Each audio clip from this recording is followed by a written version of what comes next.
Should you pay for AI tools or use free alternatives? We tested both sides, and the results might surprise you. Let's break down exactly which free tools crush paid competitors. Free tools like ChatGPT, Canva, and Runway ML offer incredible features without upfront costs, perfect for testing workflows before investing. Many freelancers and small businesses generate serious revenue using only free versions. The catch? Limited usage, basic features, and no priority support.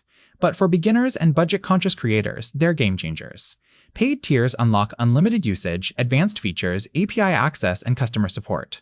Tools like Claude Pro, ChatGPT Plus, and Midjourney Premium justify costs when if you're making money from AI outputs, copywriting, design, coding paid versions typically pay for themselves immediately through efficiency gains. Claude.ai, exceptional reasoning, free tier generous. Perplexity, AI, research and analysis competitor to ChatGPT. Synthesia video creation without premium. Stable diffusion image generation equal to Midjourney. Descript podcast editing with AI. These tools genuinely rival paid alternatives. Test them before upgrading. Most offer free trials of premium features. Start free. Document time saved and ROI generated. Once a tool becomes essential to your workflow, upgrade strategically. Combine free plus one premium tool per task category. We recommend trying our recommended AI bundle, first links below. This hybrid approach maximizes value without breaking budget. Subscribe for weekly AI tool reviews and drop a comment telling us free or paid tools have served you best.